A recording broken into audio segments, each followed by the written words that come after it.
just terrible. It was a terrible time. And now, it wasn't that my parents didn't have a house. My parents were living out in Essex at the time. They had a house, but I knew that by being out there, I wouldn't be meeting the right people. I knew I had to be here.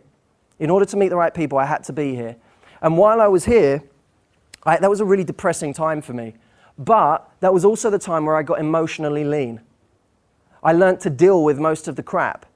Now, nothing that I have today compares with what I felt then. And it also makes me unafraid of going back to that period because I know that I got through it.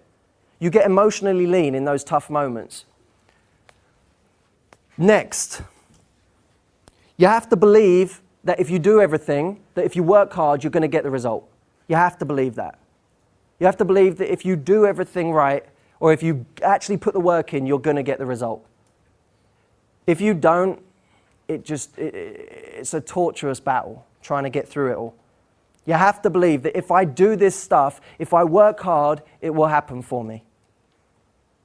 It will happen. I will get what I deserve. And I genuinely believe, I have a core belief that if you work hard, you'll be rewarded. I really believe that. If you work hard, you'll be rewarded. That doesn't mean there aren't some smarter ways of working hard than others, but I just believe at the end of the day, if you do your homework, you'll get rewarded in any area of life. And lastly, I think you have to be a little bit mental. I honestly do.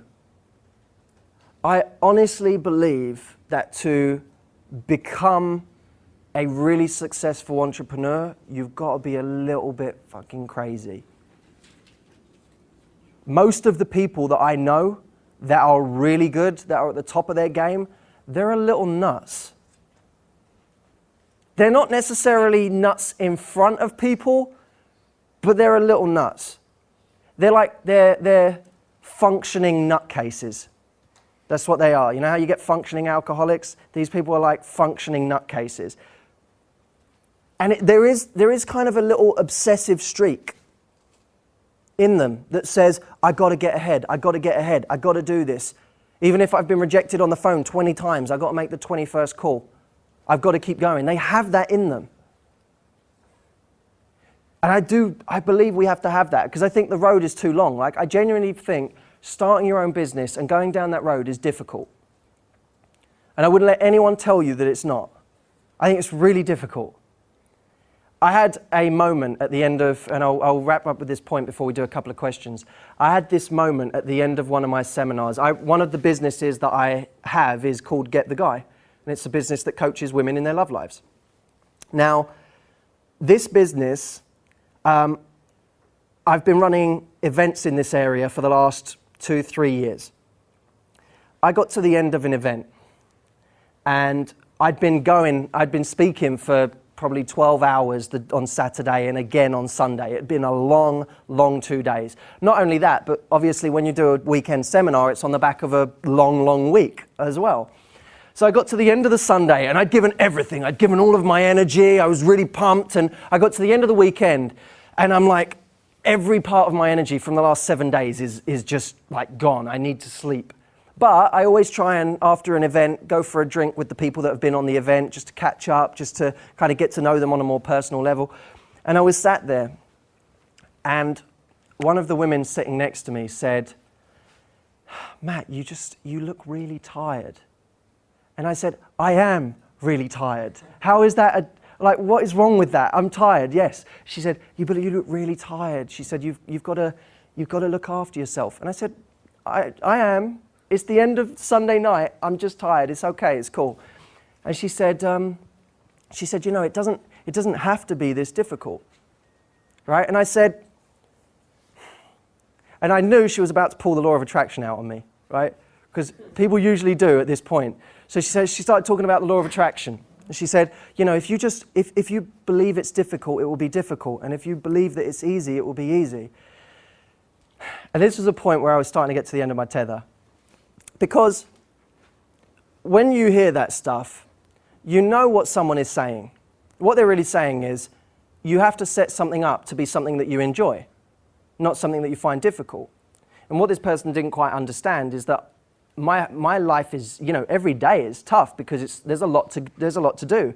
Anyone in this room who is working all the time will tell you that the days are long. There's a lot to do. It's pretty tiring, but you love it.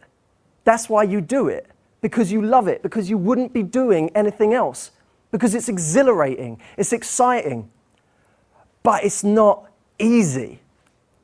And we live in this self-help culture where self-help almost has a fear of calling things difficult. It's like it needs everything to be easy. And so it always talks about things being easy. If you label it easy, it will be easy. And if, you know, and it's just not. I have found that going through this road, running a business, trying to master the art of coaching and speaking at the same time as trying to master the art of business, running the retreats that I do across the world, doing the impact programs, it's tiring, but I love it and I wouldn't change it for anything in the world. So where I'll finish is this.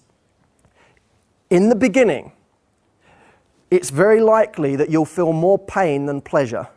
You'll have this moment where starting anything new, there's like this novelty, right? You'll have this little novelty period where it's kind of fun. Then reality sets in and it becomes kind of difficult. And the novelty wears off and then the hard work begins and then it feels tough.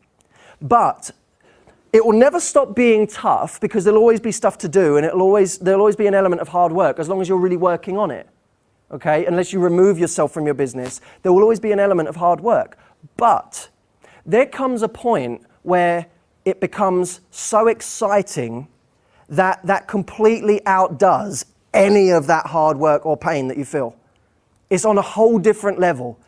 And that's what I feel now. It's really tough. There's a lot to do. It's exhausting, but it's also the most exhilarating journey I've ever had, and I wouldn't change it for anything in the world. Thank you for your time. I really appreciated speaking to you. I've appreciated you giving me your time and allowing me to be your coach for an hour. It's been a real pleasure. So thank you very much. Thank you.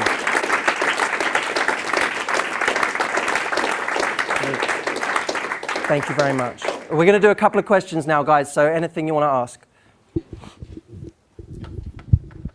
ask? Your business, was it called Get the Guy or something like that? Yeah. Team up with 21, sorted.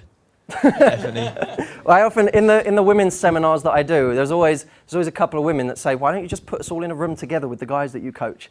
Like every single time. I'm like, I don't know about that. I don't want to be the one in the middle of that when it all goes wrong. All right, so you were talking about doing a lot of things and just having a lot of plates.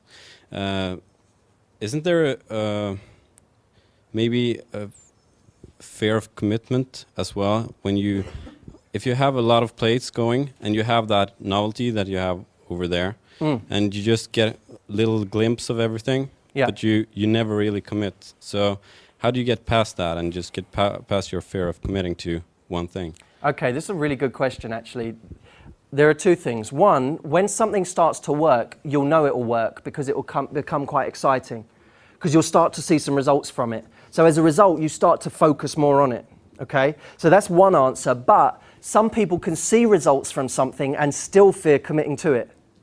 Like, for example, when I started Get the Guy, long before I was doing Get the Guy, I was coaching people in their confidence, I was working with businessmen, I was working with all different people. What I was concerned about was that with Get the Guy, I would become the dating guy for women. And that was something that was in my head. It was like, well, I love coaching, I love working with all people. I don't want to be pigeonholed as this guy. I put to you that any credibility you build in an area can be used to swing over to another branch. So once you build credibility in one area, I honestly believe in life that the key is to become successful in something. Because if you become successful in something, people in another domain, even though it might not be related, look at you and say, oh, well, he's done something well, we should give him a shot. But if you've never been successful at anything, that's when people have difficulty trusting you.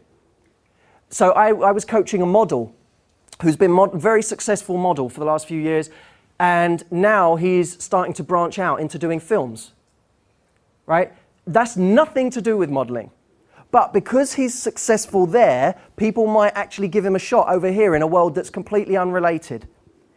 And as Exhibit C, I'm standing here today talking to you about entrepreneurship. I didn't start here, nor did I have the credibility in the beginning of my career to talk about this. The only reason I'm talking about this right now is because with Get the Guy and with MatthewHussey.com, I've taken those to a position of strength. So when you build credibility in one area, it will feed into other areas. Don't become a commitment phobe about committing to one thing. Because when you commit to that, you're building credibility which can be used for other things later on. Does that make sense? Okay?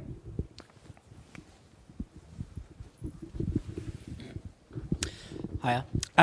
My question, you were talking about that thing about most things will fall flat. I don't know if I misunderstood what you were saying, but when you said that, I thought, what the fuck? Can you give me some examples other than your property thing that you missed the opportunity? Give me some examples from your personal experience that fell flat. I mean, you said most things. I was thinking some things, not most things. So can you give me some of your examples? And by the way, as you get better, you'll find that you start getting on target more. But in the beginning, definitely most things will fall flat. What I mean by that is not necessarily the whole business will fall flat, but things within it will fall flat.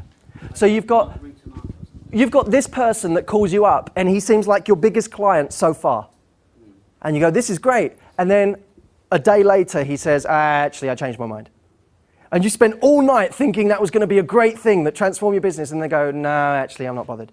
If I look at the corporates that I've coached, now by this point, and this is what I really mean. If I look at the clients that I've coached, if I give people my biography, it looks really, really good, right? Because I've got Coca-Cola, I've got Virgin, I've got Morgan Stanley, I've got Accenture, I've got Procter & Gamble, all these amazing people.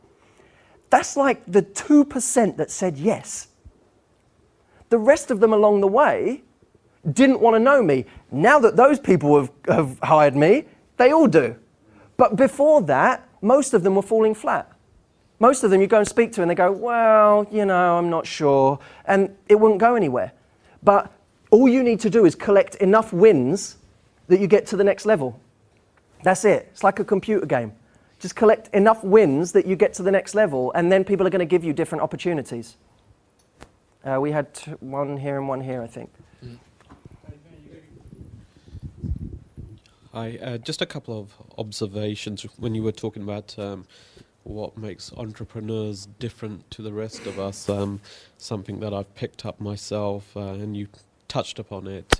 You said what you're passionate about, won't actually be work. I really believe in that. If you're really passionate about something, you'll love it. So it won't seem like work. So that's something I've found. And also there was some research done as to what drove entrepreneurs to success. And one of the reasons was this attitude of, I'll show them. This is what I mean by the crazy streak. Yeah. Well, it's also about, I'll show that teacher who said I'll amount to nothing. But think about that. It's fucking crazy. Yeah. It's crazy. Like, it's completely mental. It's like saying, that girl rejected me when I was 12, so I'm going to spend the rest of my life getting girls to show her. It doesn't make sense. It's complete nonsense. But you're right. You're right. Most of the entrepreneurs that I know, they have that weird streak in the back of their mind. Mine was that my family was always kind of a roller coaster financially, and I never felt in control. And without going into the details of it, it was like it became a force for me that I had to go out and never be out of control in that area again. And it became almost this obsession with getting ahead and making sure that I'm never back in that position again, and that I can look after my family and I can give them everything I want. When I actually look at it, it's like the people the people I care about now, they don't really want a jet and a hot tub and this and that and the other. But in my head, you go extreme and you go, I'm going to get them everything. I'm going to buy them a country, because that's an emotional reason. But I think there's a lot of value in having an emotional reason, because I think it drives you in a completely different way. What drove me as I was growing up due to my family circumstances was, if if you read Napoleon Hill's Think and Grow Rich, even the thing that people fear more than death itself is actually the fear of poverty. And that's what really drove me. Right. Yeah. And it will be. In the beginning, what gets you to start a business is very different from what gets you to carry on in the later stages. What got me to start was fear and panic. I was like, I never want to be doing a job that I hate, because although I think all roads in life are tough, I don't think I don't think being an entrepreneur is any more difficult than doing anything else. But I think you have to choose what difficult means to you. Difficult to me isn't working hard. Difficult to me is being in a job that is sapping my soul for the rest of my life.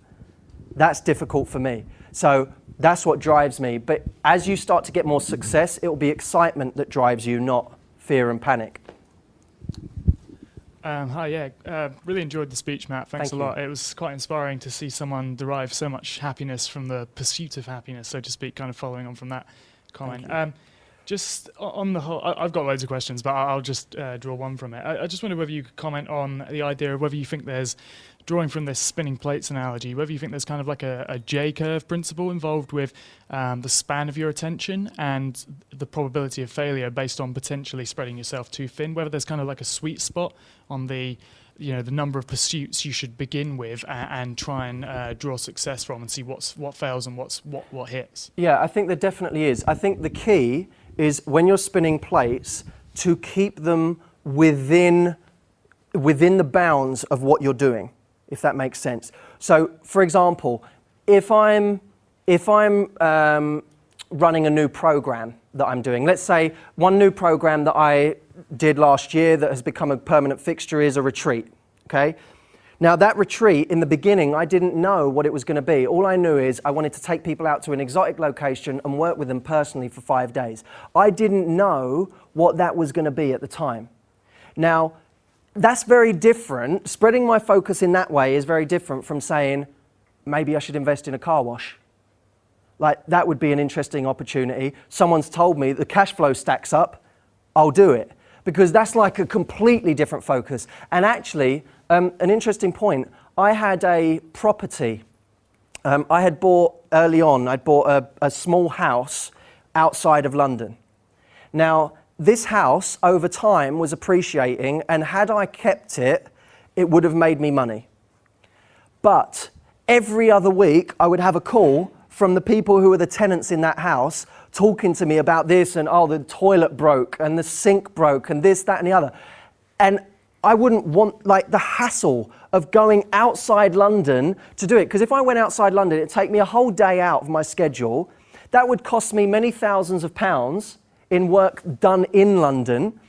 So in the end, I thought, well, despite the fact that anyone who owns property would say, hold on to a property, this was not good for me. It divided my focus. And in the end, even though I knew that I was giving up an opportunity, I sold the house because I said, this isn't helping with my core focus. If I'm spinning plates, I'm going to try and make sure that they're all within the scope of what it is I'm trying to do. So that if I'm coaching a corporate, that's great because it gives me credibility in other areas. If I'm coaching a big seminar room of people, that's great because some of these people are from corporates and they'll bring me into their corporate and I'll end up coaching their corporate. So it all kind of works together. Even though they're diverse, they all feed into each other. And that's, I think, how our lives should be. Even though you're spinning plates in areas where they will feed into each other and not be abrasive together. Okay? That's it. All right. Guys, thank you so much. Take care. Enjoy the rest of your weekend. I know you've got a packed schedule. Have an amazing time, and I will speak to you soon. Lovely to see you.